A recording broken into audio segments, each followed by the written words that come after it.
Bonjour bien-aimés dans le Seigneur Jésus-Christ, encore une fois aujourd'hui, c'est moi, c'est le frère Barouani.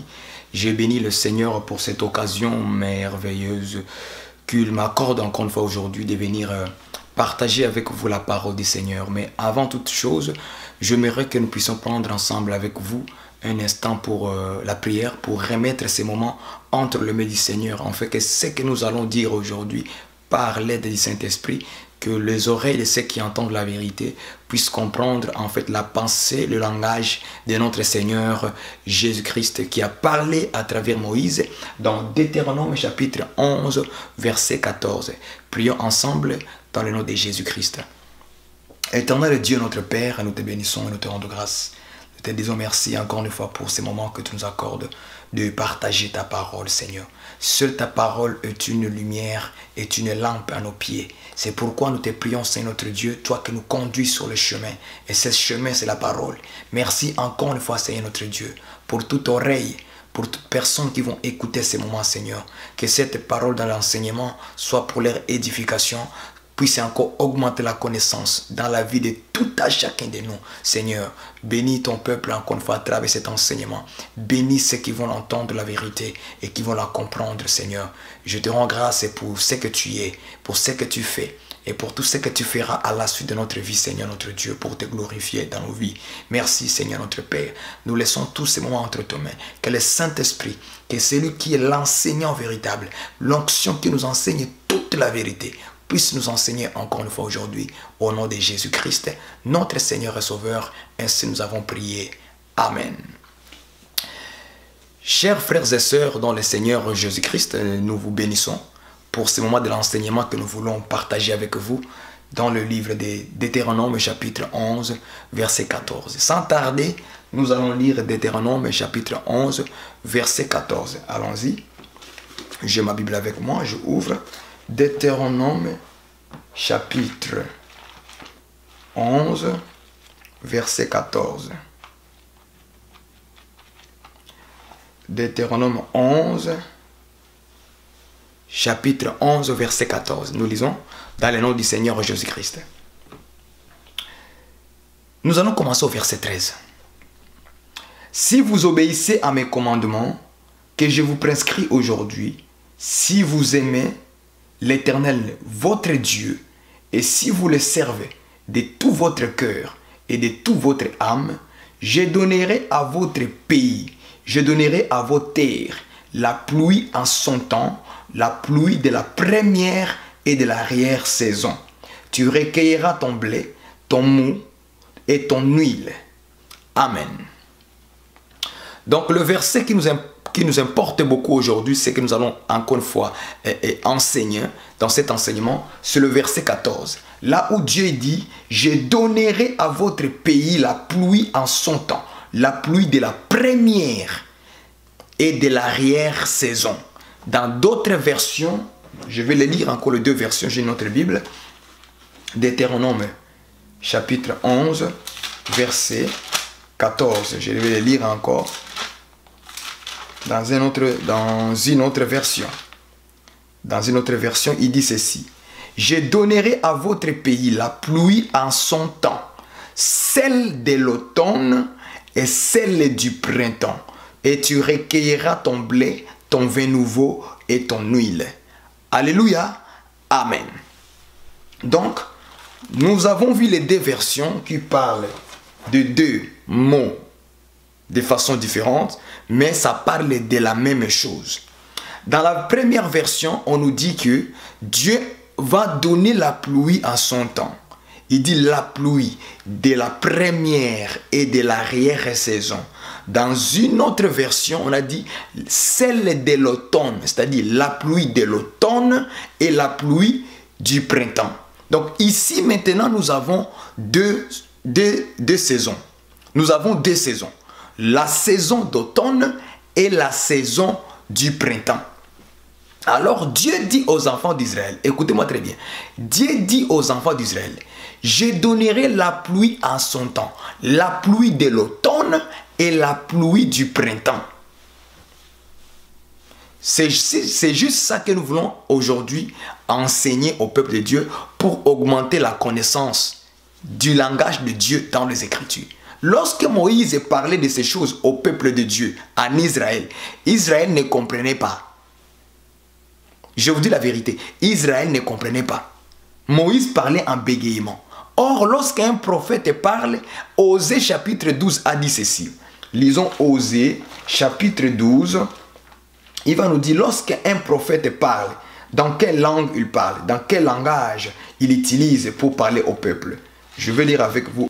Donc, Osée 12, verset 11 dit ceci. Je parlais aux prophètes, je multipliais les visions, et par les prophètes, je proposais des paraboles. Alléluia. Donc, Osée 12, verset 11, il nous dit ceci, que Dieu a parlé aux prophètes. Il a multiplié des visions. Et par les prophètes, Dieu a proposé des paraboles. Est-ce que vous comprenez ça? Donc, lorsqu'un prophète vient parler, en réalité, il vient parler en parabole au peuple.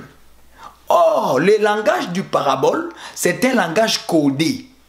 C'est un langage où personne ne comprend ce qu'il dit. Même s'il dit des choses physiquement, mais on ne comprend rien. Lorsqu'on présente une parabole, on présente une parole codée. Donc, il faut les décoder pour comprendre ce langage-là. Donc, lorsque Moïse a parlé dans Deutéronome 11, verset 14, que Dieu va envoyer la pluie du printemps et de l'automne, le peuple ne comprenait pas parce que Moïse en a parlé en parabole. Est-ce que vous comprenez? C'était en code. Donc Israël n'a pas compris le sens de ce que Dieu voulait dire. Il voulait dire, Dieu a proposé l'énigme au peuple. Est-ce que vous comprenez ça? Alléluia. Donc aujourd'hui, nous voulons maintenant expliquer cette parabole. Voilà. Par la grâce du Seigneur, par le Saint-Esprit qui nous a ouvert les yeux, nous allons donner l'explication de cette parabole. Deutéronome 11, verset 14, ça signifie quoi la pluie d'automne et la pluie du printemps? Ça signifie quoi aujourd'hui? C'est quoi? C'est quoi ce que c'est là? Parce que si nous nous limitons seulement en disant, ah, Dieu va envoyer la pluie de l'automne et la pluie du printemps. Là, tu as parlé en parabole. Tu n'as pas expliqué. Il n'y a pas une explication. Tu as parlé en parabole. Donc, comme j'ai toujours à vous dire, et à vous rappeler, parce que cela est pour vous une bonne manière d'agir en tant qu'enfant de Dieu, ayez votre cahier à la main. Regardez, moi j'ai un cahier, tout est écrit dedans. J'ai un cahier ici que tout ce que le Seigneur m'inspire, j'écris, je note, je le place en ordre. Est-ce que vous comprenez? Donc nous allons aujourd'hui parler en fait la pluie de l'automne et la pluie du printemps. Qu'est-ce que cette parabole voulait dire? Donc la parabole de la pluie d'automne et la pluie du printemps. Maintenant, nous allons partir dans les Écritures et nous allons parler. Donc ceux qui ont les cahiers et les stylos pour écrire, nous allons d'abord écrire la pluie d'automne et la pluie du printemps. C'est ça que nous voulons se expliquer aujourd'hui. Donc nous avons automne,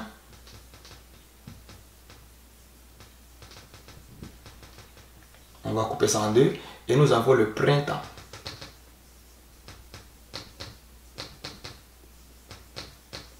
Voilà. Donc nous avons l'automne et le printemps. C'est ça que nous allons aujourd'hui vous faire comprendre. Donc Dieu va envoyer la pluie. La pluie. Donc nous avons la pluie d'automne et la pluie du printemps. Voilà. Maintenant, qu'est-ce que cela veut dire dans les Écritures? Donc, avant d'aller plus loin, nous allons d'abord définir l'automne, la pluie de l'automne et définir la pluie du printemps. Est-ce que vous comprenez ça? C'est ça que nous allons définir. Maintenant, nous allons d'abord définir la pluie, ça signifie quoi dans les Écritures? Parce que Dieu dit qu'il va envoyer la pluie de l'automne et la pluie du printemps. La pluie, ça signifie quoi dans les Écritures? Il ne faut pas réfléchir, mais il faut suivre ce que la Bible dit. Ok? Nous allons d'abord définir la pluie. Nous allons prendre Deutéronome.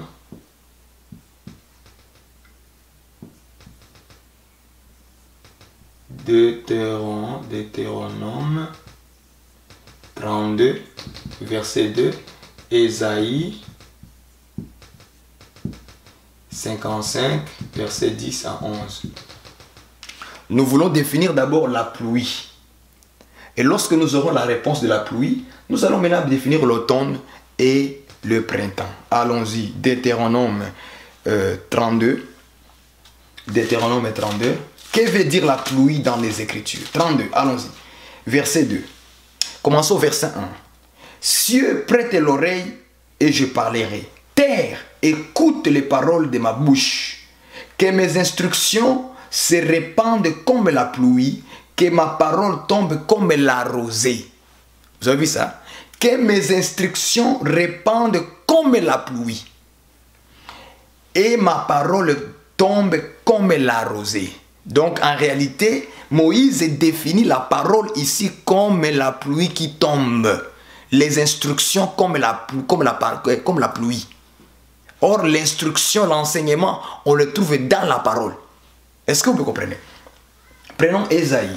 Ésaïe aussi va nous parler à 55. Ésaïe 55. Maintenant, Ésaïe 55 va être plus facile, plus clair. Ok, Ésaïe 55, verset 10 à 11. Il dit ceci.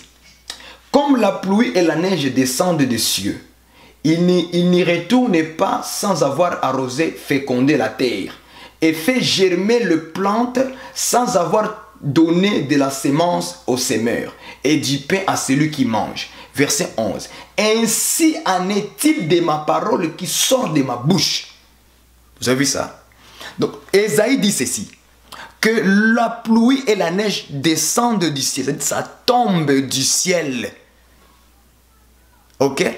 Là, au verset 11, la Bible dit ceci. Ainsi en est-il de ma parole qui sort de ma bouche. Donc Dieu ici, il compare sa parole qui sort de sa bouche comme la pluie et comme la neige. Donc en réalité, la pluie égale la parole de Dieu.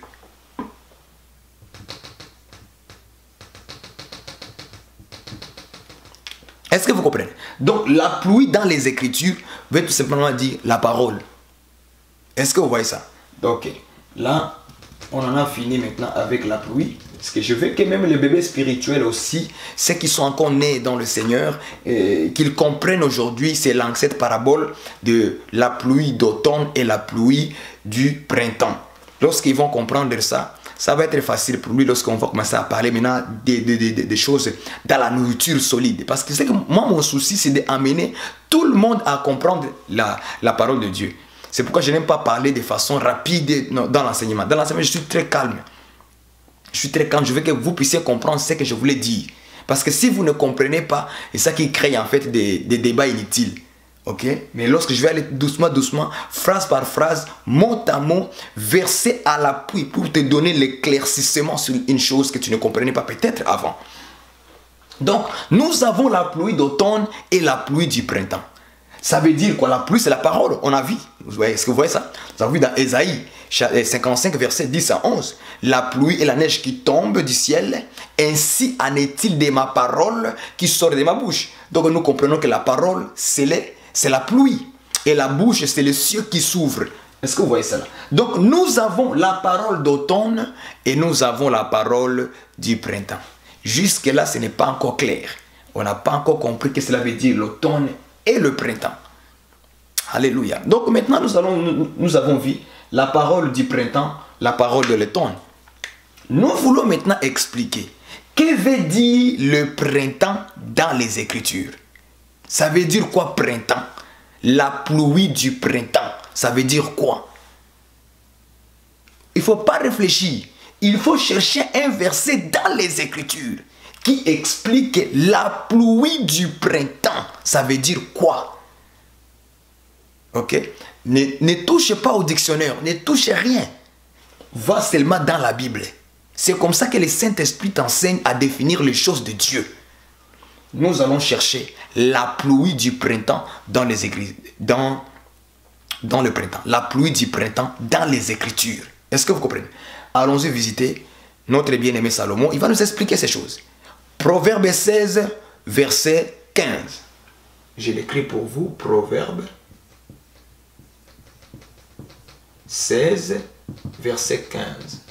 C'est lui-là qui va nous expliquer la pluie du printemps. Avant qu'on trouve la pluie de l'automne. Je veux que même les bébés spirituels comprennent ces choses. C'est ça mon souci à moi. Aller rapidement, ça ne sert à rien. Proverbe 16, verset 15. Il va nous expliquer la pluie du printemps. Il dit ceci. La sérénité du visage du roi donne la vie. Et sa faveur est comme une pluie du printemps. Voilà. C'est les Écritures qui expliquent la pluie du printemps, frère. Ce n'est pas notre raisonnement qu'on va réfléchir dans la tête. Non. Il dit la faveur du roi, sa faveur, sa grâce, comme la pluie du printemps. Donc la pluie du printemps dans les Écritures, ça veut dire la grâce. Est-ce que vous avez vu ça?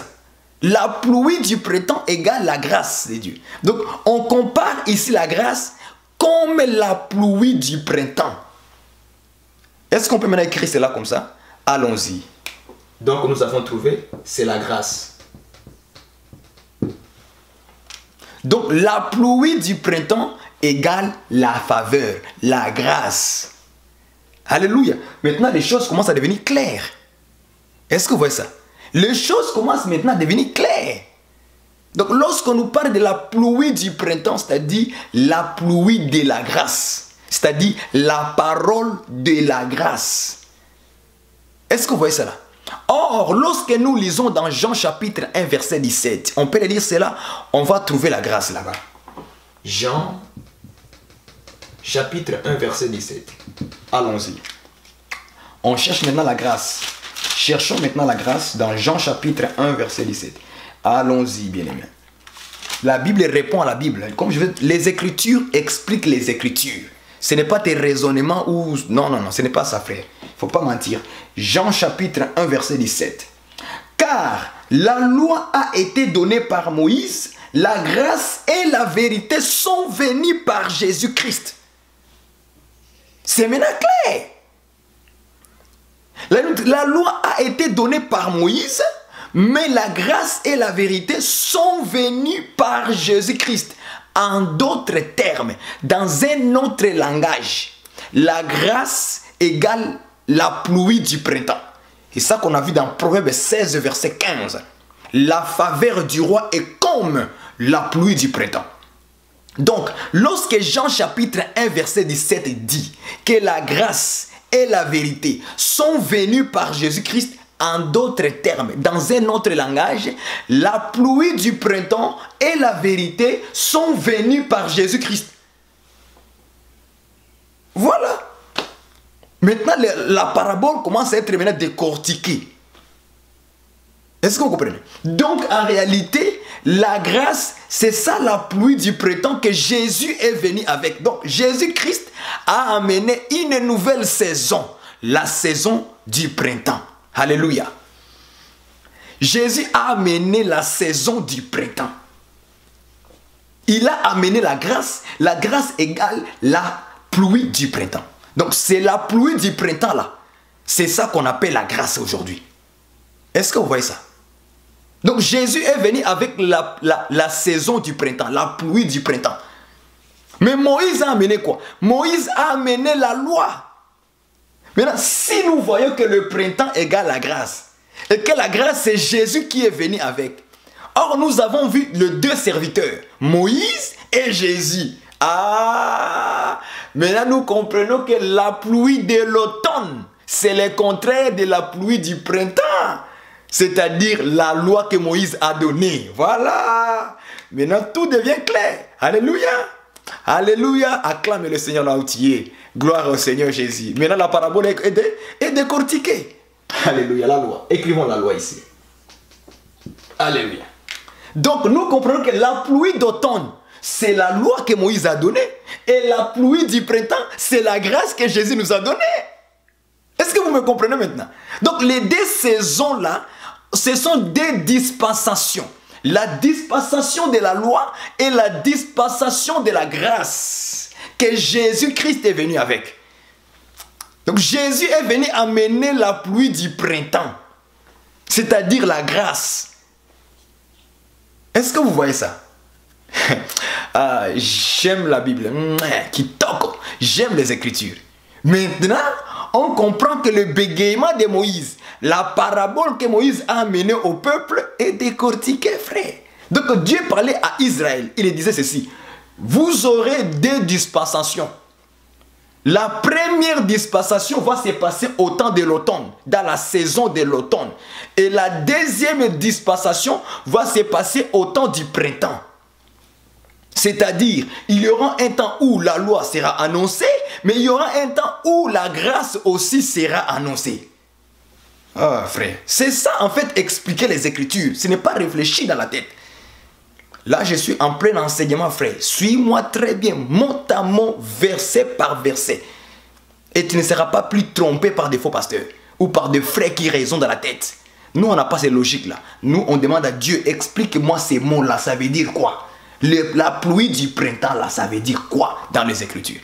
Dieu va te guider. Ne restez pas là, écoutez les choses abominables. Et oh, pasteur a fait ceci, là ton cœur, tu as peur. Mais quand on te pose la question, est-ce que tu connais Dieu? Tu ne connais même pas Dieu.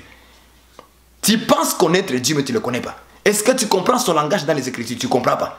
Mais tu es le premier à aller écrire des commentaires sur des vidéos où on a dénoncé un pasteur. Et tu penses que les vidéos là vont te mener au ciel?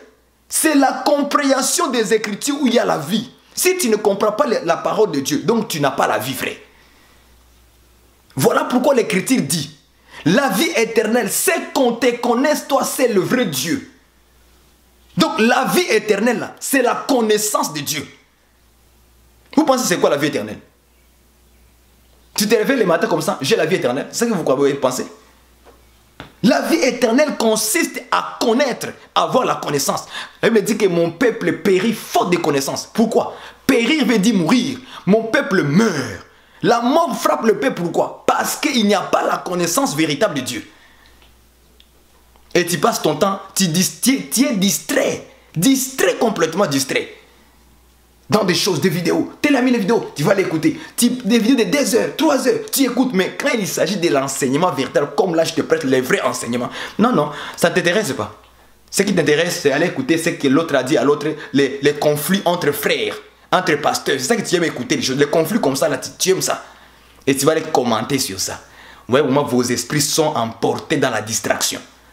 Au lieu de chercher le Seigneur, gêner, prier, lire la parole de Dieu, chercher à connaître la parole, les Écritures, les langages de Moïse, les prophètes, les psaumes, tout ça. Mais tu ne cherches pas ça. Ça ne t'intéresse pas. Parce que tu n'es pas un enfant de la vérité. Tu es un enfant de la malédiction, des mensonges. Voilà pourquoi Dieu a envoyé une puissance d'égarement à beaucoup de gens pour que ceux qui sont fidèles à lui puissent s'attacher à la parole. Frère, ce que nous vous annonçons ici, frère, ce n'est pas facile à les découvrir. Ce n'est pas facile à connaître ces choses-là. Il faut que Dieu te souffle ces choses. S'il ne te souffle pas, tu ne comprendras pas. Tu vas lire la Bible en français. Tu liras la Bible en français. Oh, la Bible, ce n'est pas français. La Bible, c'est le langage de Dieu. Il parle en parabole, en énigme, dans des visions, dans des rêves. Comment expliquer ces choses-là, frère? Il faut que le Saint-Esprit, l'enseignant, vienne souffler l'explication. C'est ça Aaron, frère. Est-ce que vous comprenez? Donc, la pluie de l'automne, c'est la dispensation de la loi. La pluie du printemps, c'est la dispensation de la grâce que Jésus a amenée. C'est simplement ça. Et nous avons la réponse, c'est tout. Donc Dieu disait à Israël que vous aurez 2 dispensations. La première dispensation, ce sera la pluie, la parole que je vais envoyer vers vous. Mais ça sera dans la saison d'automne. Et la deuxième dispensation, ça sera au temps où je vais envoyer la pluie, mais ça sera au printemps. C'est-à-dire au temps de la grâce, la faveur. Est-ce que vous comprenez? Maintenant, écoutons un peu Proverbe et Psaume. Lisons Psaume. Écoutez ce qu'il dit Psaume. 147, verset 19. Nous avons trouvé Psaume 147, verset 19. Allons-y.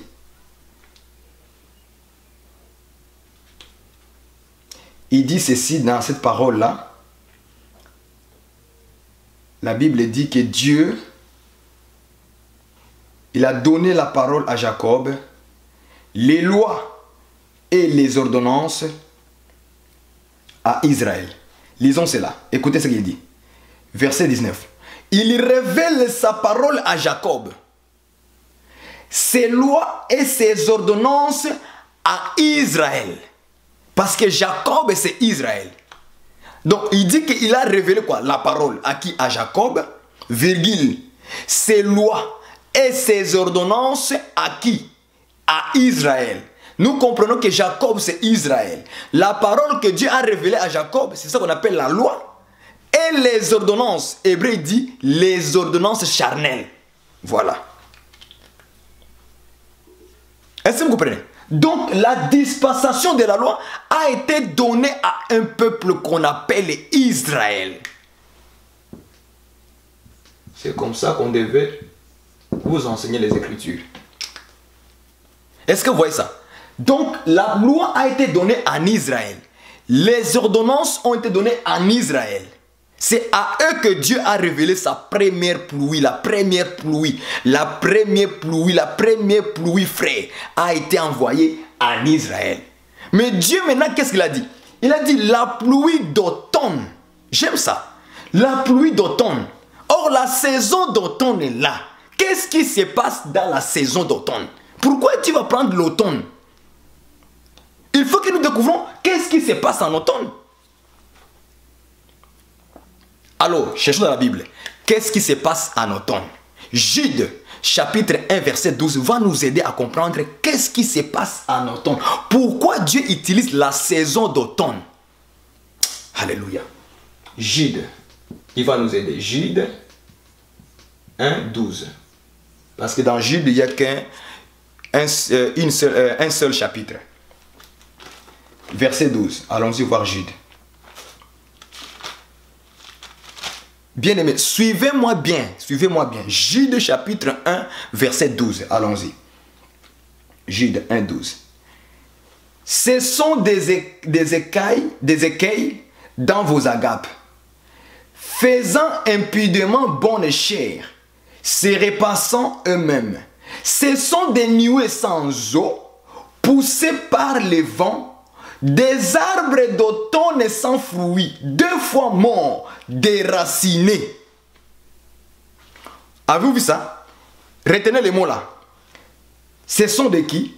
Ce sont des arbres d'automne sans fruits. Des arbres d'automne sans fruits. En réalité, ici, Jude parlait des faux prophètes qui les a qualifiés comme des arbres sans fruits. Ok? Mais je prends cette écriture pour nous faire sortir à comprendre qu'est-ce qui se passe en automne. En réalité, Jude nous explique qu'en automne, les arbres sont sans fruits. Et c'est exactement comme ça, c'est vrai. Naturellement par là, en automne, ici chez nous au Canada, quand nous regardons l'automne, vous verrez que tous les feuilles en automne deviennent jaunes, ça tombe et il n'y a pas de fruits. Ça ne produit pas. Est-ce que vous me comprenez? Donc, Jude sait qu'il a dit là, les arbres d'automne sans fruits. C'est exactement ça. Physiquement, dans la saison d'automne, les arbres n'ont pas de fruits. Toutes les arbres sont secs. Secs. Tous les arbres sont secs. Le feuille tombe et il n'y a pas de fruits. Donc, ce que Jude vient nous révéler, c'est exactement pourquoi Dieu avait choisi à parler en Israël que je vais envoyer la pluie. J'enverrai la pluie d'automne. Pourquoi Dieu prend la saison d'automne pour parler dans la dispensation de la loi?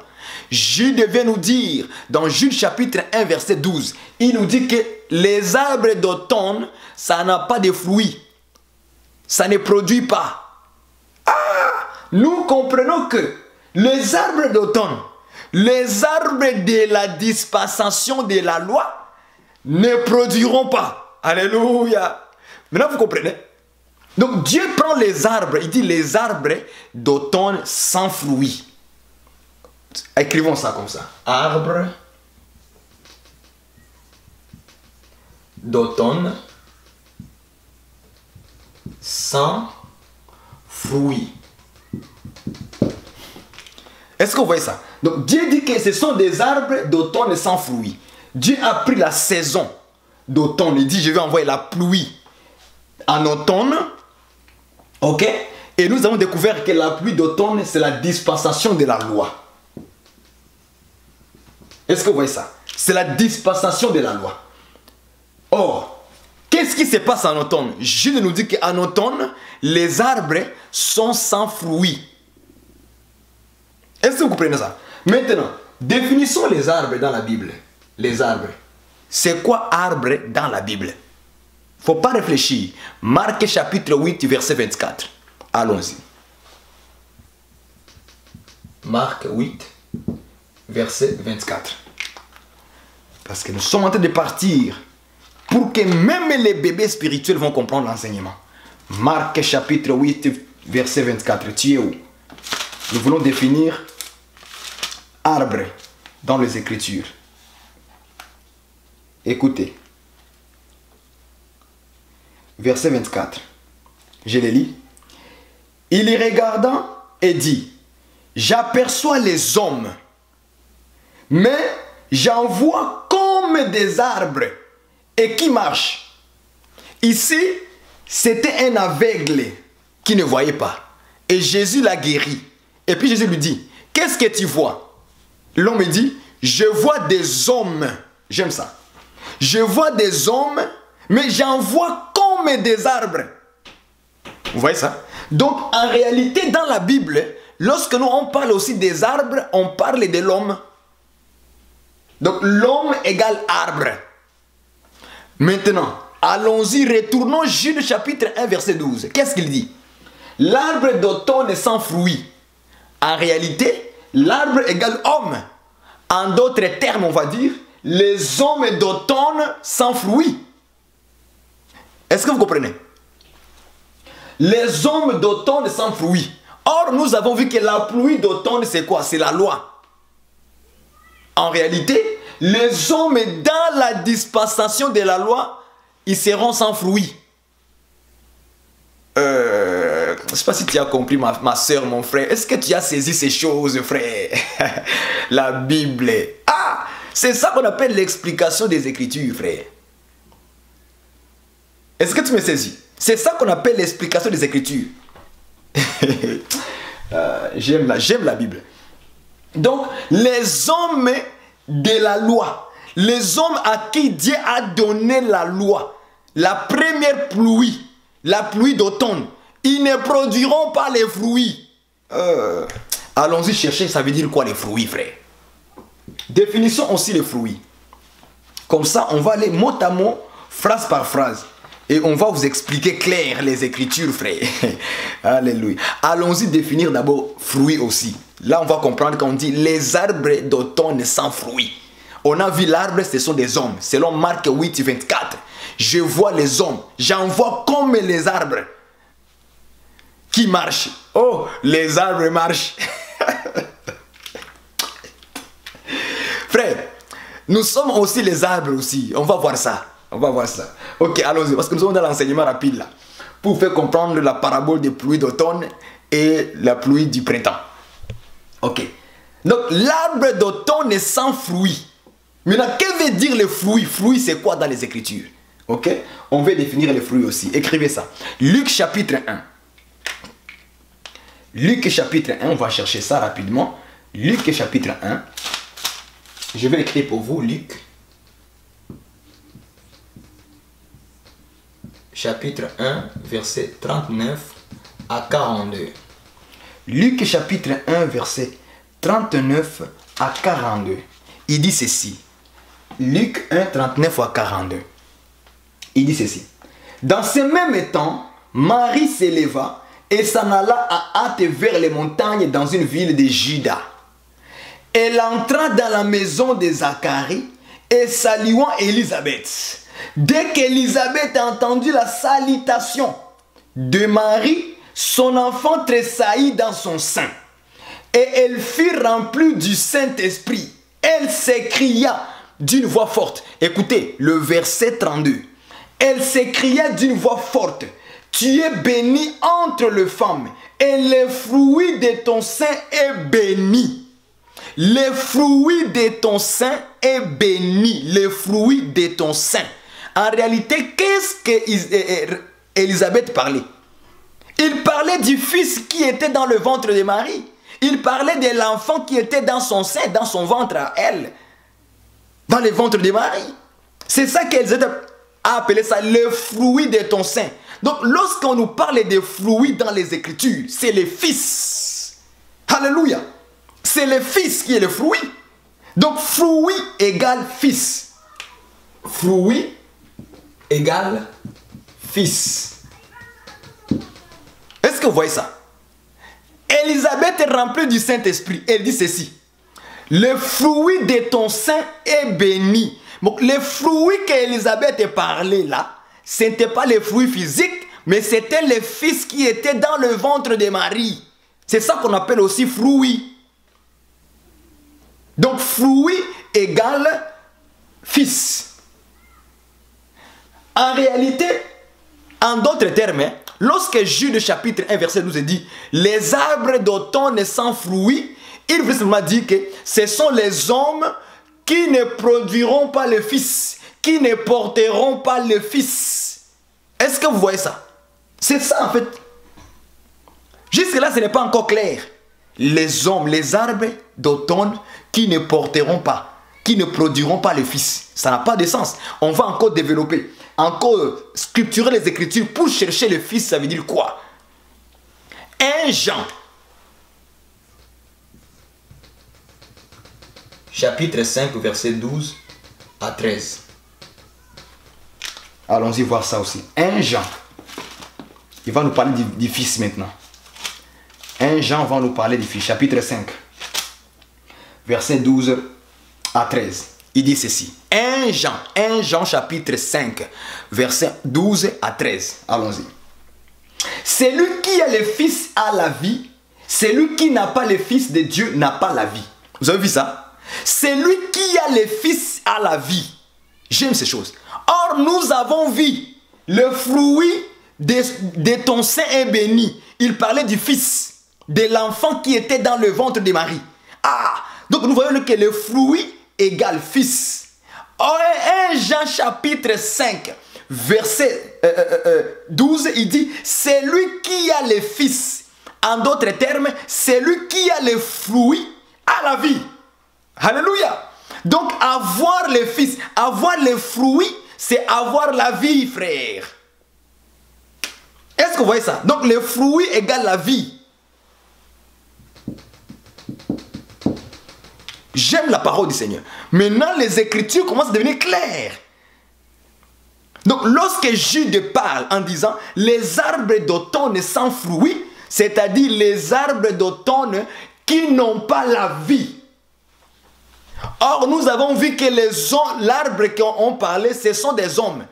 Donc, les hommes qui seront dans la dispensation de la loi, ils n'auraient pas la vie. Parce que la loi ne donne pas la vie, mais la loi donne la mort. Le contraire de la vie, le contraire du fruit.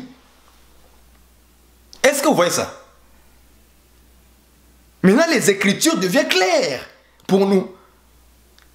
Lorsqu'on dit à une personne que toi tu es un arbre d'automne sans fruit, c'est-à-dire que c'est une personne qui ne produit pas, qui n'a pas la vie éternelle, qui n'a pas la vie, qui n'a pas les fils, il n'a pas la vie. C'est un langage spirituel. Ce n'est pas un langage physique comme ça, non, c'est spirituellement. Donc Dieu il a choisi la saison d'automne pour Israël pour lui dire qu'en réalité vous n'aurez pas la vie. Je vais envoyer la loi, la parole vers vous, les ordonnances, mais vous n'aurez pas la vie avec ça. Mais ils ne comprenaient pas ce que Dieu les disait. Parce que c'est en parabole que Dieu les a parlé. Dieu les a proposé une parabole, un langage incompréhensible que Moïse les a parlé. Alléluia. Oh Seigneur Jésus. Hey, la Bible. J'aime la parole, frère. Je le sens moi-même. Je le sens que c'est ça l'explication. Je le sens. Et je suis fier et convaincu que c'est ça qu'il faut expliquer comme ça. Vous savez, quand quelque chose vient du Saint-Esprit, hein, tu ne peux même pas forcer. On ne force pas, ça devient, ça coule tout seul, ça coule. Ça vient comme ça sort. Ah, la Bible. Ah non, il faut aimer les Écritures pour... Non, nous avons un bon Dieu. Nous avons le vrai, le Père, le Fils, le Saint-Esprit. On a un bon Dieu. On a un bon Dieu. On a un bon Dieu, un seul Dieu, le Père, le Fils, la parole et le Saint-Esprit. C'est ça notre Dieu véritable et la vie éternelle. Alléluia. Donc Dieu a parlé en Israël en parabole. Dans la dispensation de la loi, les hommes qui vont recevoir la loi, ils ne produiront pas, ils n'auront pas la vie avec ça. Voilà pourquoi lorsqu'on a donné la loi à Adam, Dieu dit que le jour où tu en mangeras, tu mourras certainement. Pourquoi? Parce que la loi, le commandement de Dieu amène toujours la mort. Voilà pourquoi on a dit la pluie d'automne. Or en automne, Jude nous dit, ce sont des arbres sans fruits. Oui, c'est vrai. Jude, merci pour l'explication. Parce qu'en automne, les arbres ne produisent pas. La loi n'a pas donné la vie au peuple. La loi a donné la mort, frère. Donc c'est tout un peuple qui n'a pas produit, qui n'a pas eu le fruit, qui n'a pas eu la vie, qui n'a pas eu le fils. Est-ce que vous me comprenez? Maintenant, la question que nous nous posons. Quel est le peuple qui va produire les fruits? C'est-à-dire, qui va avoir le fils, qui va avoir la vie. En d'autres termes, avoir la vie, c'est avoir les fruits sur l'arbre. Est-ce que vous me comprenez? Parce que le peuple d'automne n'a pas produit. C'est que le peuple du printemps va produire. Est-ce que vous me comprenez? Alors Lévitique chapitre 26 verset 4 va nous aider. Alléluia.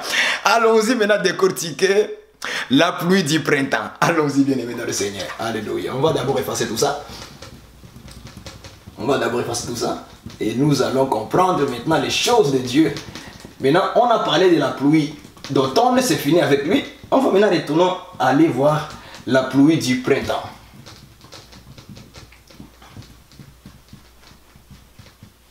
Alléluia.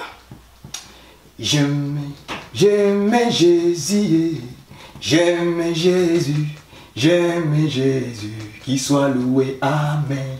J'aime Jésus, oh, j'aime Jésus, j'aime Jésus, qu'il soit loué, amen.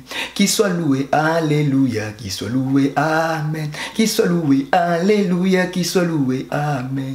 J'aime Jésus, oh, j'aime Jésus, j'aime Jésus, qu'il soit loué, amen. Il faut aimer le Seigneur, frère. Il faut aimer le Seigneur. La Bible dit que le peuple d'automne, il ne peut pas produire, il ne peut pas voir les fruits, il ne peut pas voir les fils. La vie, ils n'ont pas la vie. Parce que c'était la dispensation de la loi. Or, la loi condamnait, la loi tuait, la loi apportait la mort, comme Dieu avait dit à Adam. Le jour où tu en mangeras, tu mourras. La loi n'épargne personne. Tu pêches, on te tue, on te lapide. Maintenant, quel est le peuple qui va porter les fruits, les fils, la vie? Selon 1 Jean chapitre 5 verset 12, celui qui a les fils, c'est-à-dire les fruits, il a la vie. Quels sont ces arbres qui vont porter les fruits maintenant? On va maintenant parler du temps de la grâce, la pluie du printemps. Allons-y.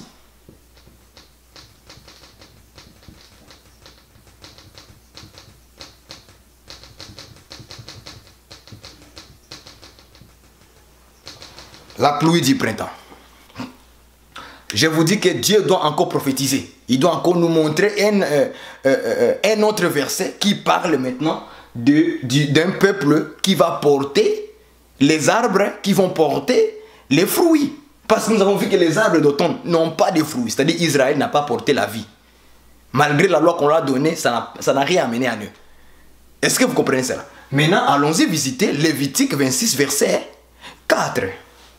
Lévitique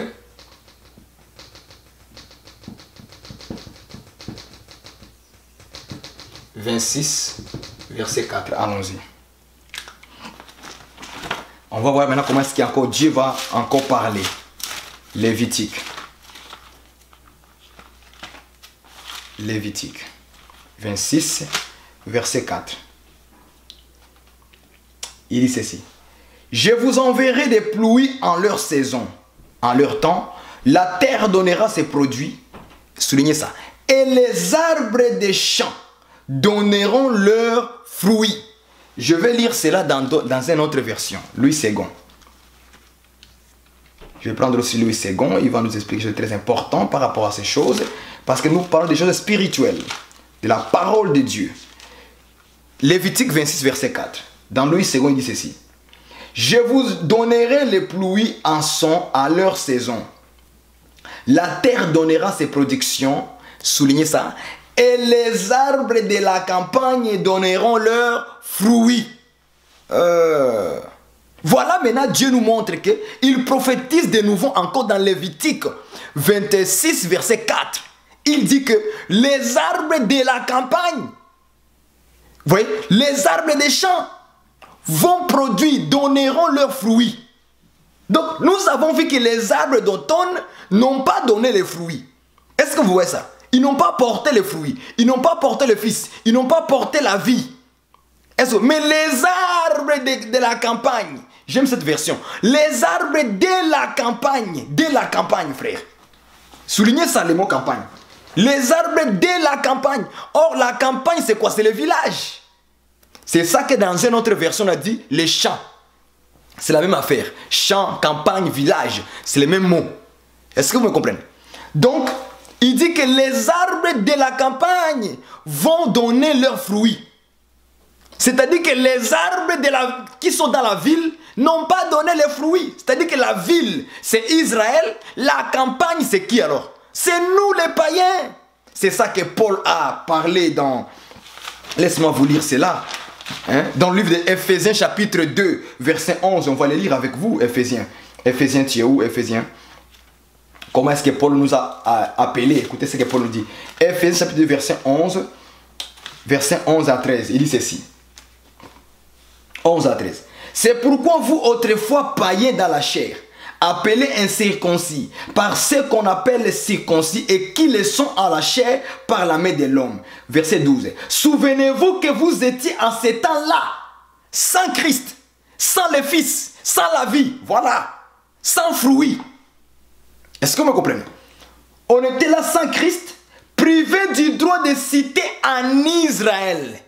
Privé. Donc on était au village. Or la campagne, le village, c'est une cité hors de la ville. Donc les vrais villageois, c'est nous les païens, les non-juifs, le peuple étranger. C'est ça qu'on appelle un peu village. Les villageois là, c'est nous les païens.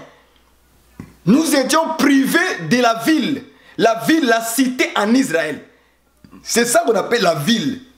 Luc chapitre 8 verset 1 dit ceci. Que Jésus prêchait les royaumes des cieux en allant de ville en ville et de village en village. Ces choses-là sont significatives, bien aimés dans le Seigneur. Ils sont significatifs. La ville, c'est Israël. Le village, c'est nous les païens, les non-croyants. Par là, Jésus nous montrait qu'il doit aller prêcher en Israël, mais il doit aussi prêcher où? Il doit annoncer, faire pleuvoir la pluie au village, dans la campagne. Voilà. Or, ce que Jésus est en train de nous montrer dans Luc 8, verset 11, il allait annoncer la bonne nouvelle dans le ville et aussi dans le village. La ville, c'est Israël. Le village là, c'est nous les païens. Donc ça c'est spirituel, ce n'est pas physique, c'est spirituellement, frère. Nous sommes les vrais villageois, c'est nous les païens. C'est nous qui sommes des villageois. Paul le dit, on était sans Christ, privés du droit d'ester en Israël, étrangers. Vous voyez, étrangers aux alliances de la promesse, sans espérance et sans Dieu dans le monde. Donc nous comprenons que lorsque Israël était avec Dieu, c'est eux qui sont dans la ville. Nous qui sommes en dehors de la ville, la campagne, le village, donc on était sans Dieu. Or, étant sans Dieu, tu es un villageois. Ayant Dieu, tu es dans la ville, tu es prospère. Voilà pourquoi lorsque nous prenons les images de la ville et les images de la campagne, vous allez voir que les deux images sont différentes. L'image de la campagne, il manque beaucoup de choses. C'est la pauvreté, c'est le manque de ceci, les animaux sont partout, c'est la boue, c'est la saleté. Est-ce que vous comprenez cela? Mais quelqu'un qui est dans la ville, vous allez voir que l'image de la ville c'est quoi? C'est la beauté. Tout est beau, tout est merveilleux. Est-ce que vous comprenez ça? Tout est glorieux, il y a des lumières, il y a ceci, les gens sont en mouvement, il y a le développement. Est-ce que vous comprenez? Or, lorsque nous voyons la campagne, le village, il n'y a pas de développement là-bas. Il n'y a rien qui se développe. C'est ça les villageois. Or, nous étant sans Dieu, nous étions considérés comme des villageois. Maintenant, ayant Dieu, nous sommes les gens qui vivent dans la ville. Voilà. Qui toquent. C'est ça les choses spirituelles de Dieu, frère. Donc, les choses naturelles là, ça explique les choses spirituelles par rapport à Dieu. Ok? C'est comme ça que les pasteurs devaient vous faire comprendre les choses de la Bible. Pas devenir des fables, ils vous racontent des fables, des histoires. Moi, je me dis ça, c'est quel genre de prédication ça? Donc, Lévitique 26, verset 4 nous dit ceci. Les arbres de la campagne, les arbres du village donneront leurs fruits. Or, la pluie que Dieu a envoyée là, il a envoyé dans quel temps? Dans quelle saison? La saison d'automne et la saison du printemps. Or, nous avons vu que le printemps là, la pluie du printemps, c'est le temps de la grâce. C'est la parole de la grâce. Or, Jésus est venu avec la grâce et la vérité. Est-ce que vous voyez ça? Donc, Jésus est venu avec la parole de la grâce, avec la pluie du printemps. Donc, les arbres qui vont produire leurs fruits, c'est qui? C'est les païens. Les nations, les non-juifs, nous. Nous sommes aussi des arbres. On a vu ça dans Marc 8, 24. L'aveugle a dit quoi? Que je vois les hommes, j'en vois comme les arbres. Donc les arbres qui vont produire le fruit, c'est toute une nation qui est dans la campagne, qui est au village. Est-ce que vous voyez ça? Lorsque ces peuples vont écouter aussi la parole de la grâce, ils vont produire les fruits. Donc au temps de la grâce, frère, tu ne peux pas me dire que tu dois vivre sans fruits. C'est faux. C'est du mensonge du diable. Où on vous prêche que, oh non, vous savez, l'œuvre de Dieu, c'est croire seulement à la croix. Tu dois aussi, lorsque tu crois à l'œuvre de Dieu, le Fils, l'œuvre de la croix là, tu dois aussi produire les fruits. Là, si tu es un arbre, je suis un arbre, donc je dois porter les fruits. Je dois porter les fruits. Si tu es un arbre sans fruits, nous comprenons que tu es inutile. Tu dois être déraciné et jeté au feu. Brûlé pour l'éternité. Les arbres d'aujourd'hui, ils ne portent pas les fruits. Donc Dieu a prophétisé dans Lévitique 26, verset 4, que les arbres de la campagne, les arbres du village, ils donneront leurs fruits. Ils porteront le Fils. Ils porteront la vie. Oui, nous portons la vie, frère. Nous portons les fruits en tant que des arbres de la campagne. Et Jésus avait déjà prophétisé ces choses. Écoutez, Matthieu, lisons parce que Lévitique 26, verset 4 égale Matthieu. Matthieu 21, verset 3. Verset 43 plutôt.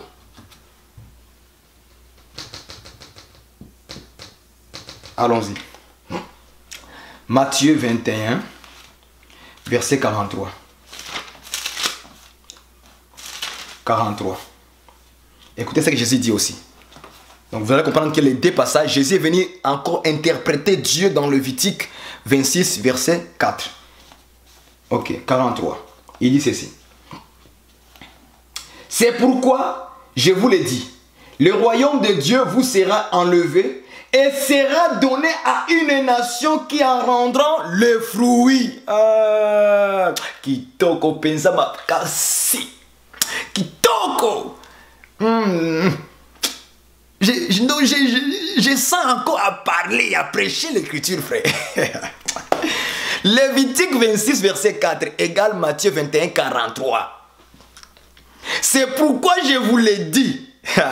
Le royaume des cieux vous sera enlevé et sera donné à une nation qui produiront le fruit. Alléluia. Or, Dieu dans Lévitique, il avait déjà dit que les arbres de la campagne donneront leurs fruits. C'est la même affaire. Donc, les arbres là, c'est toute une nation qu'on appelle l'église. Alléluia, j'aime ça. J'aime ça. Ça veut dire que l'église, avant la venue de Jésus, l'église était d'abord éloignée. L'église était d'abord éloignée. Lorsque Jésus est venu, il est venu nous chercher chaque arbre. Parce que les arbres doivent être plantés dans les champs de Dieu. Paul appelle l'église, vous êtes les champs de Dieu. Les gens du village, on nous a pris là-bas, on nous a pris et mis dans l'église aujourd'hui. Voilà le peuple qui doit produire les fruits, qui doit porter les fils de la vie. Est-ce que vous comprenez? C'est ça en fait la pluie du printemps. La pluie du printemps, c'est un temps où on doit produire les fruits. Voilà pourquoi physiquement au printemps, les arbres produisent des fruits, les arbres poussent le feuille, les feuilles poussent sur les arbres et ça produit les fruits au temps du printemps. Voilà. Mais au temps de l'automne, non, non, c'est le contraire. Les arbres perdent. Ils perdent leurs fruits, ils perdent les feuilles. Et ils sont deux fois morts, déracinés. Est-ce que vous comprenez ça, frères et sœurs? C'est très important de comprendre ces choses. Cette parabole. Donc, au temps de la grâce, au temps où Jésus est venu, il n'est pas venu pour nous laisser encore dans la mort. Non, non. Il est venu pour nous donner maintenant la vie. C'est lui qui a le Fils à la vie. Or, le Fils égale le fruit. C'est lui qui a le fruit à la vie. Or, un arbre qui n'a pas les fruits, ça montre que c'est un arbre mort. Parce que le contraire de la vie, c'est la mort. C'est un arbre mort. Il n'a pas les fruits. Est-ce que vous comprenez? Voilà pourquoi tu peux me dire que non, si tu n'as pas les fruits, donc tu n'as pas les fils, tu n'as pas la vie. Tu n'as pas la vie. Tu es un arbre comment? Quel arbre tu es? Or, vous avez remarqué que dans les campagnes, dans la campagne là, il y a quoi? Il y a beaucoup des arbres. Parce que Genèse chapitre 1, verset 11 à 13, qu'est-ce que Dieu a dit? Que la terre produise les arbres portant leurs fruits, selon sa semence. Or, si moi je suis manguier, je dois avoir des mangues sur moi. Si toi tu es un bananier, tu dois produire des bananes. Donc chaque arbre avait ses propres fruits. Donc étant comme des arbres, Dieu nous voit aussi comme des arbres, mais qui porte les fruits, frère? Qui porte le Fils? Parce que les fruits, c'est le Fils. Nous portons la vie. 1 Jean chapitre 5, verset 12. C'est lui qui a le Fils à la vie. C'est lui qui a les fruits. Il a la vie, frère. Donc le Fils, ce n'est pas en français comme le frère lit la Bible en français. Tu vois, frère, le Fils, Fils de Dieu, Fils de Dieu. Oh là là. Le Fils de Dieu, c'est le fruit de Dieu. Oh. Quand on parle de Fils, on dit, vous savez, fruit. Vous avez le langage littéral. En français. Il va expliquer le Fils de Dieu en français. J'ai toujours dit que le mot Fils de Dieu, ça ne s'explique pas de la même manière dans les Écritures. Non, jamais. Ce n'est pas littéral comme ça, non. C'est un langage, frère, où il faut que Dieu te révèle tous les aspects du Fils. Tous les aspects du Fils, il faut que Dieu révèle ça. Aujourd'hui, nous comprenons que le Fils, c'est le fruit. Demain, on va comprendre peut-être que le Fils, c'est la parole. Demain, ce sera le Fils, la vérité. Demain, le Fils, c'est le chemin. Donc, ça change des aspects. Ça change des attributs. Ce n'est pas Fils humain. Non. Quand vous voulez parler de Jésus en tant que le Fils humain, il faut dire le Fils de l'homme. Là, on va te comprendre. On parle des noms. Le Fils d'Adam. Parce que Jésus aussi était Fils d'Adam. Le Fils de l'homme.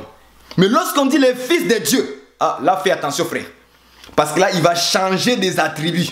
Il sera fruit, il sera chemin, il sera la vie, il sera la parole, il sera la vérité. Vous comprenez? Il va changer de visage, des attributs. Et lorsqu'il change, il faut suivre ça comme ça, spirituellement parlant. Comme aujourd'hui là, nous avons découvert que le mot Fils, c'est-à-dire les fruits. Donc c'est lui qui a les fruits à la vie. Or, nous voyons que les fruits ne peuvent être que sur l'arbre. Ce n'est que sur l'arbre qu'on peut voir les fruits, frère. Or, nous sommes des arbres, nous aussi, de la campagne, du village, donc le villageois. Ok? Donc, Jésus est venu nous chercher pour que nous, en tant que les arbres, nous puissions produire maintenant des fruits. Et Jésus est venu dans quel temps? Dans quelle saison? La saison du printemps. C'est-à-dire, le temps de la grâce maintenant est lancé. Jésus dit, je suis venu annoncer une année de la grâce du Seigneur. Or, une année de la grâce veut dire une année de la pluie du printemps. Alléluia. Une année de la pluie du printemps. Donc, le printemps de Dieu. La pluie du printemps, selon les Écritures, selon Dieu, ça se passe qu'une seule année. Une seule année, pas 2 ans, 3 ans, une seule année. Jusqu'à aujourd'hui, nous sommes dans une année de la grâce, dans une année de la pluie du printemps. C'est ça que Jésus est venu annoncer. Je vous annonce la pluie du printemps. Mais une année seulement. Ça va prendre une année. Or, un an, dans les Écritures, c'est-à-dire un jour. Bon, si vous voulez comprendre ces choses, appelez-nous, nous allons vous donner l'explication dans les Écritures. On ne va pas aller réfléchir. C'est écrit dans la Bible. 40 ans égale 40 jours. Donc chaque année compte un jour. C'est ça que Dieu a dit aux enfants d'Israël. Chaque année va compter un jour. Donc 40 ans, c'est 40 jours. Est-ce que vous voyez ça? Une année égale un jour. C'est ça que Dieu explique les choses comme ça. Est-ce que vous voyez ça? Donc les fruits qui vont venir, les fruits qui vont venir au temps du printemps, c'est ça que nous sommes, frères. Aujourd'hui, nous portons les fils. Nous portons les fruits sur l'arbre. Voilà pourquoi lorsque tu pars, tu marches dehors, d'autres arbres t'envient. Les païens qui sont des arbres qui ne produisent pas. Ils sont des arbres qui refusent de boire de l'eau, boire la parole. Parce que c'est la parole, la pluie, la parole qui donne la vie, frère. Est-ce que vous me comprenez ça, frères et sœurs? Maintenant, je vais aussi encore un peu plus développer les fruits dans les Écritures. Je vais encore développer les fruits dans les Écritures. Je voudrais que vous me suivez très attentivement ici. On a d'abord trouvé les fruits égale fils. Est-ce que vous voyez ça? Maintenant, on va aussi trouver les fruits, ça veut dire quoi? Selon Matthieu, chapitre 5, verset 14 à 16, la Bible dit ceci, on ne va pas les lire, on va seulement les dire. Vous êtes la lumière du monde. Que votre lumière brille ainsi devant les hommes, afin qu'ils voient vos bonnes œuvres et qu'ils glorifient votre Père qui est dans les cieux. Vous avez vu ça? Donc, Jésus, dans Matthieu 5, verset 14 à 15, il définit la lumière qui brille en nous comme étant les bonnes œuvres. Vous voyez ça? La lumière, je vais écrire ça. Suivez-moi très bien. Lumière égale bonne œuvre. Est-ce que vous voyez ça? Donc, la lumière égale bonnes œuvres. Maintenant, lisons Tite, chapitre. On va lire ça. Plus, on va ajouter ici Tite, chapitre 3, versets 12 à 14. Tite, on va voir ça. Tite, chapitre 3. Tite 3, verset 12 à 14. Il dit ceci. Lorsque je t'enverrai Artéma ou Tychique, hâte-toi de venir me rejoindre à Nicolapolis, car c'est là que j'ai résolu de passer l'hiver. Aie soin de pourvoir au voyage des Zénans, les docteurs de la loi et d'Apollo, en sorte que rien ne leur manque. Verset 14. Il faut que les nôtres aussi apprennent à pratiquer de bonnes œuvres pour subvenir aux besoins présents, afin qu'ils ne soient sans produire le fruit. Donc Paul, dans Tite chapitre 3, verset 12 à 14, il définit les bonnes œuvres comme étant le fruit Je vais écrire ça. Donc, ici, on va dire que fruit égale bonne œuvre. Est-ce que vous voyez ça? Donc, Paul dans Tite, il dit ceci.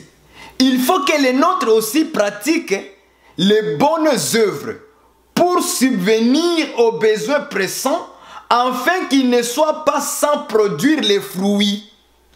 Donc, Paul ici définit les fruits comme étant les bonnes œuvres. Mais Jésus, lui, il a défini la lumière comme étant les bonnes œuvres que les hommes vont voir. Donc, en réalité, la lumière, c'est les fruits.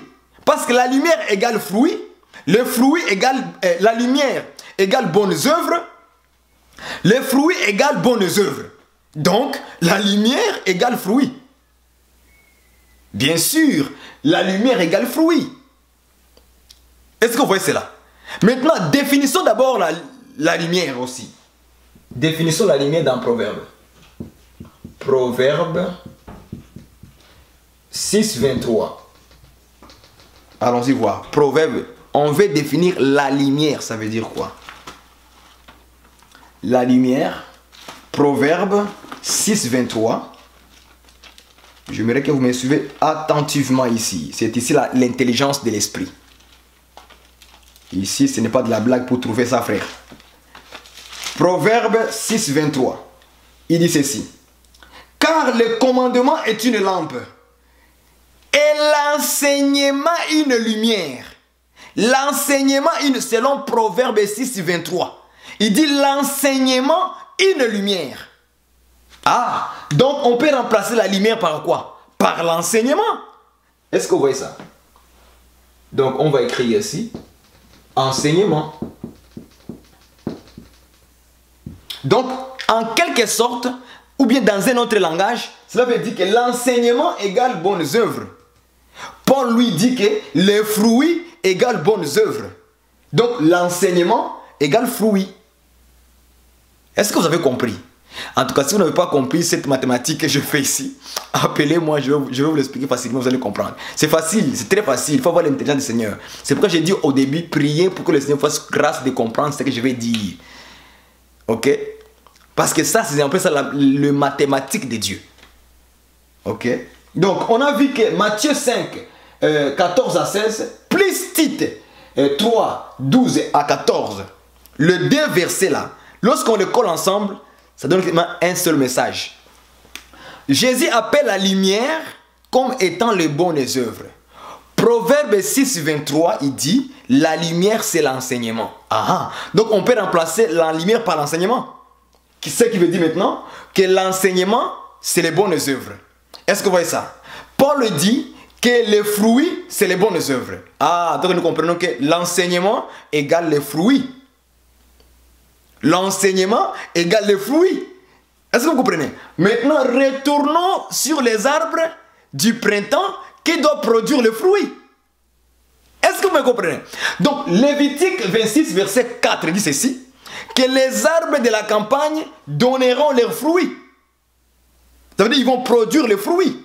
Jésus a dit dans Matthieu 21, verset 43, que le royaume de cieux vous sera enlevé et sera donné à une autre nation qui produiront les fruits. Donc cette nation-là qui vont recevoir les fruits, c'est quoi? C'est l'enseignement. C'est ce qu'on vient de trouver. Donc en réalité, ce peuple-là qui sera à la campagne, et ils vont recevoir l'enseignement. Et ils vont recevoir l'explication de la loi de Moïse, des prophètes et des psaumes. C'est-à-dire que dans d'autres termes, Dieu quand il a envoyé la pluie en automne, il ne les a pas donné l'explication parce que c'était des arbres d'automne sans fruits. En d'autres termes, des arbres d'automne sans enseignement. Voilà. Or, l'enseignement veut dire l'explication de ce que Dieu parle en parabole. Or, les prophètes, ils ont parlé en parabole. C'est que le peuple n'a pas réussi l'explication, l'enseignement. C'est-à-dire que les arbres de la campagne, c'est eux qui vont recevoir quoi? Le fruit. En d'autres termes, les arbres de la campagne vont recevoir l'enseignement, l'explication de ce qui s'est dit dans la bouche des prophètes, la parabole. C'est ça la parole, frère, ma soeur. Nous avons reçu l'explication, l'enseignement de ce que Dieu a parlé à travers les prophètes, les psaumes, les lois. Est-ce que vous me comprenez bien, mes Seigneur? Ces choses vous ont été données pour vous, qui ont maintenant l'Esprit de Dieu en eux, et qui méritent de comprendre tous ces langages dans la Bible. Vous le méritez, frère. Ma soeur, tu le mérites aujourd'hui. Alléluia. Vous le méritez. Ça, c'est la première explication. La deuxième explication sur les fruits. Prenons troisième explication sur les fruits encore. J'aime expliquer la Bible. J'aime des choses comme ça. Parce que ça ouvre les yeux, l'intelligence spirituelle. Prenons la deuxième explication par rapport aux fruits. Quand on a lu dans Tite, chapitre 3, versets 12 à 14, Paul a défini les fruits égale bonnes œuvres.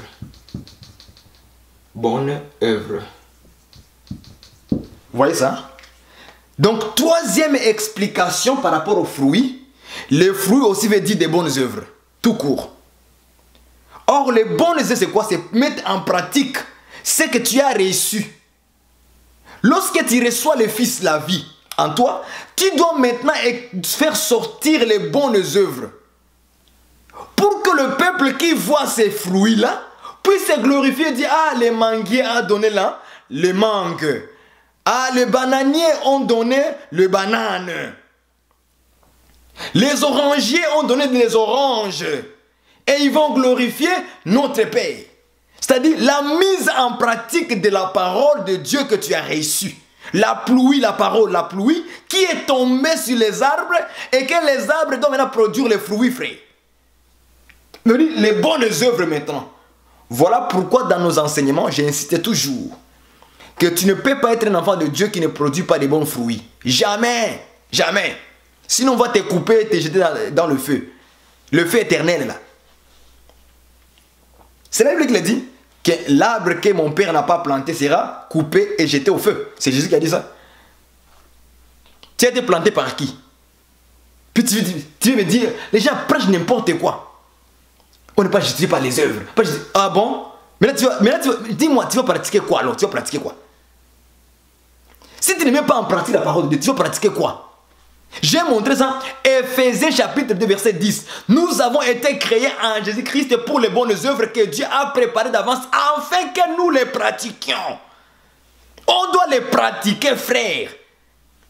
Parce que nous sommes maintenant les arbres qui reçoivent la pluie du printemps. La pluie de la grâce et la parole de la grâce doit nous amener à faire quoi?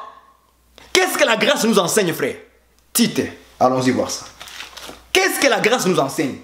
À faire encore les mauvaises œuvres, vivre encore dans l'impudicité, dans l'immoralité, dans la pornographie, dans la masturbation, dans les mensonges, dans le vol. Non, la grâce de Dieu nous enseigne maintenant. La pluie du printemps doit nous enseigner. La parole de la grâce nous enseigne quelque chose de nouvel.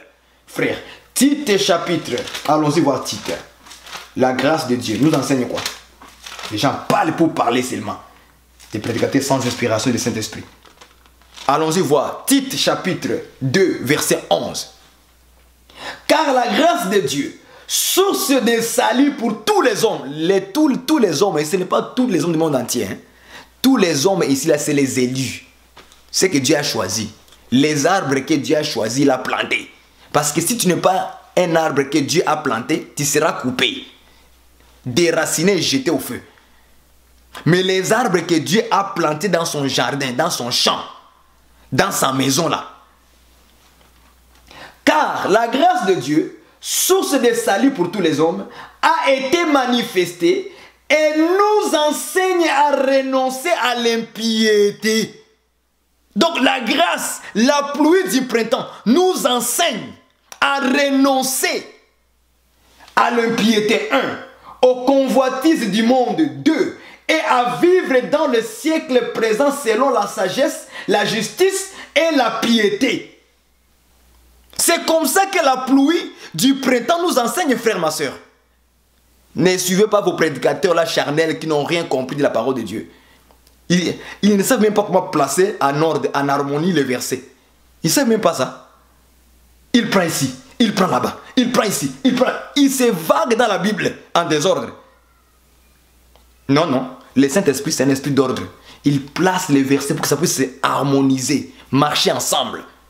Lorsque tu vois un verset qui contredit l'autre, sache-le bien, les deux versets là, ça ne parle jamais de la même chose.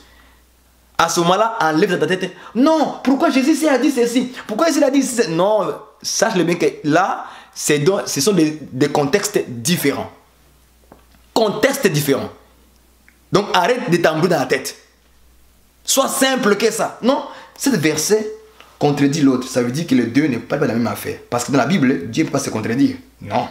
Il dit une chose ici et le contraire ici. Ça veut dire que les deux choses, ce n'est pas la même chose. Point barre. Quand tu es comme ça dans la simplicité là, tu n'auras pas à te casser la tête. Tu n'auras pas ça, ma soeur, mon frère.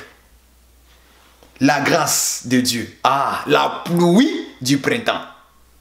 Fais quoi maintenant? Elle nous enseigne. Elle nous enseigne.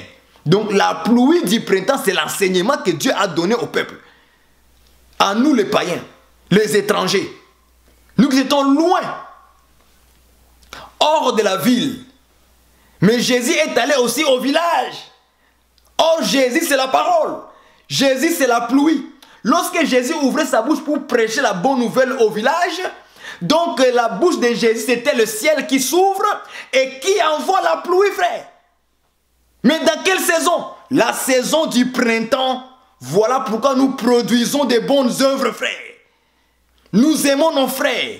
Nous aimons nos ennemis. Parce que Jésus a enseigné, aimez vos ennemis. Comme Jésus, c'est la parole. C'est la pluie de la grâce. La pluie du printemps. Il nous dit d'aimer nos ennemis. Nous aimons nos ennemis. Priez pour ceux qui nous maltraitent. Nous prions pour ceux qui nous maltraitent. Nous prions pour eux. Quand Jésus dit, aimez-vous, nous aimons les... Parce que c'est ça l'enseignement que la pluie du printemps nous enseigne. Ça sort de la bouche au ciel. Et ça veut nous arroser. Marchez dans la sanctification. Nous marchons dans la sanctification. Fuyez l'impudicité. Nous fuyons l'impudicité. Marchez dans la vérité. Nous marchons dans la vérité. Écoutez. Elle nous enseigne à renoncer l'impiété. Lorsque la pluie du printemps te dit, lorsque la grâce de Dieu te dit, lorsque Jésus dit, renonce à l'impiété, tu dois renoncer à l'impiété, je dois renoncer à l'impiété. Il dit quoi encore? Et aux convoitises mondaines, renoncer à ça. Match de soccer, là, le football, là. Hein? Les chrétiens sont attachés à ça. Je vois les chrétiens qui sont sur le Facebook, là. Oh, Ronaldo a fait ceci. Oh, je ne sais pas qui a fait ceci. Oh, je me dis, ah là là, c'est trop charnel. Ça veut dire que les chrétiens n'ont pas encore compris à renoncer aux désirs, aux convoitises du monde. Ils n'ont pas encore réussi ça. Lorsque vous voyez des chrétiens comme ça sur Facebook qui partagent des articles sur le soccer, sur la musique du monde, vous comprenez qu'il y a un problème. Il n'a pas encore renoncé. Ah, c'est dur, je sais, c'est dur. Moi, j'ai renoncé au rap. Le rap là, et le hip-hop, j'ai renoncé à ça. Parce que le Seigneur m'a enseigné ces choses-là. Que ça là, ce n'est pas mon genre de musique que j'aime. Ce n'est pas le genre que la musique de Dieu aime là. Jamais de la vie. Jésus, comme ça là. Donc Jésus, c'est un rappeur. Jésus, est-ce que Jésus c'est un rappeur? Les gens, et les pasteurs laissent des jeunes gens souffrir dans des mauvaises voies comme ça. Il vient s'habiller, les pantalons baissés, des gros chandails, les chapeaux tournés. Donc il montre sa nature que c'est un bandit. Parce que les hip-hop et les rap, ce sont des styles de musique des bandits. Des voyous. Même leurs vêtements là, ça montre que ce sont des voyous. La façon de s'habiller là, ça montre que c'est les voyous. Il n'y a pas la simplicité, la pudeur, la modestie, il n'y en a pas dedans. Il met le casquette, puis il les tourne comme ça. Ça montre, c'est ça quoi. C'est le style des bandits. Tout est tourné à l'envers. Les banditismes dans le Seigneur. Les rap chrétiens. Les rap chrétiens. Parce qu'ils n'ont pas encore renoncé aux convoitises du monde. Donc il amène le monde, ce qu'il a pu dans le monde là, il amène ça dans le Seigneur. Il pense que Dieu est comme ça. Et les pasteurs, il les encourage, continue comme ça. Et les jeunes sont en train de s'enfoncer encore dans le mal. De plus en plus. Au lieu de les instruire selon les Écritures, Paul disait à Timothée, fuis la passion de la jeunesse. Paul ne cachait pas. Il dit, fuis la passion de la jeunesse. Il n'a pas dit, non, continue comme ça. Non, jamais. Non. Il faut arrêter ça. La grâce de Dieu nous enseigne à renoncer. À vivre dans le siècle présent. J'aime ça. Avec la sagesse. Avec la sagesse. On continue. La justice et la piété. C'est ça, frère. Ce que je voulais vous dire aujourd'hui, selon la parabole de la pluie d'automne et la pluie du printemps, que Dieu a parlé dans Deutéronome 11, verset 14, c'était simplement nous dire les deux dispensations. La dispensation de la loi, ça s'est passé dans la saison d'automne, et la dispensation de la grâce s'est passée dans la saison du printemps. C'est ça qu'on appelle la pluie du printemps et la pluie d'automne. Donc, les deux dispensations, nous avons vu la dispensation de la loi. Les hommes qui étaient là-bas, les arbres, n'ont pas produit en fait les fruits. Mais au temps du printemps, la pluie du printemps, le temps de la grâce, Dieu avait déjà prophétisé dans Lévitique 26, verset 4, qu'il y aura les arbres de la campagne du champ vont produire les fruits. Or, Jésus avait dit que le royaume des cieux vous sera enlevé, sera donné à une autre nation qui donneront leurs fruits. Or, leurs fruits là-bas, premièrement, c'est les fils à nous. Deuxièmement, c'est l'enseignement, l'explication des prophètes, des lois de Moïse et des psaumes. C'est l'enseignement que nous avons aujourd'hui. Troisièmement, les fruits, c'est les bonnes œuvres que maintenant nous manifestons après avoir été arrosés par la pluie, par la parole de Dieu. Nous produisons maintenant des bonnes œuvres dans notre vie, afin que ceux qui sont dehors aussi voient que réellement si nous avons cru à la parole véritablement de Dieu. Que Dieu vous bénisse et qu'il ajoute encore en vous cette connaissance de cette parabole que nous venons expliquer aujourd'hui. S'il y a des questions ou quoi que ce soit, n'hésitez pas. Je vous en prie dans l'amour du Seigneur. Ayez un esprit de vouloir comprendre les Écritures. Non pas l'amour d'aller écouter les calomnies, aller écouter les mal qu'on vous affiche tous les jours sur l'internet et que vous nourrissez que du mal, À un moment donné, tu vas devenir mal. Écoutez les conseils que je vous donne aujourd'hui, bien Seigneur. Plus tu écoutes les mal, plus tu commences à cultiver le mal. Plus tu écoutes ce qui est bon, tu cultives les bonnes choses dans ta vie. Je vous en supplie dans l'amour du Seigneur. Écoutez ce qui est bon. Focalisez-vous sur ce qui est bon. Je vous en prie. L'oreille que nous avons là. Plus il écoute ce qui est mauvais. Ça rentre. À un moment donné, tu vas commencer à vouloir avoir la haine contre les faux pasteurs, contre les gens. Or, Dieu laisse tout le monde sur la terre. Il laisse tout le monde, et les faux pasteurs, et les faux frères, et les faux chrétiens, tous, il les laisse sur la terre. Mais une seule chose que Dieu fait aussi, il laisse aussi ses enfants dans le même monde là. Ceux qui vont garder la vérité, et ceux qui vont s'attacher à la vérité. Dans le monde, il y aura des scandales terribles, mais que cela ne change pas notre position dans le Seigneur. Est-ce que vous me comprenez? Donc écoute, donne l'oreille à la parole de Dieu. Ne donne pas l'oreille parce que quelqu'un a affiché qu'un pasteur a fait ceci, a couché avec les femmes. C'est normal, il y aura des scandales dans le monde. Il y aura des scandales. Mais lorsque nous sommes focalisés là, c'est pourquoi je vois les gens me posent des questions. Frère Barwani, comment est-ce que toi tu arrives à trouver tout ça là? Tu vois? Parce que j'ai compris que la plupart des gens ne passent pas le temps à lire la Bible et à demander à Dieu. Mais ils passent le temps seulement à écouter les faux pasteurs, les faux pasteurs, tel a fait ceci, tel a fait ceci. Oui, c'est bien. Tout ça, ce sont des informations pour nous mettre en garde. Mais on ne peut pas être attaché sur ça. Voilà pourquoi moi, j'ai choisi maintenant de commencer à comprendre les Écritures. Et moi, je vous encourage, à vous mes bien-aimés, de commencer à vous concentrer, à comprendre maintenant les Écritures, la parole de Dieu. Parce que Jésus-Christ avait dit, la vie éternelle, c'est qu'on te connaisse, toi c'est le vrai Dieu. Or, connaître, c'est ça la vie éternelle. Si vous ne connaissez pas les Écritures, le langage de Dieu qu'il a parlé dans la Bible, donc ça veut dire que vous n'avez jamais compris Dieu, vous ne connaissez même pas Dieu. Comment il parle, quels sont les outils qu'il utilise pour comprendre sa parole. Que Dieu vous bénisse et qu'il ajoute cette parole, encore une fois, de la connaissance en vous. Dans le nom précieux et glorieux de Jésus-Christ, nous le remercions pour la vie qu'il nous donne et pour la capacité d'expliquer les Écritures. Bye bye.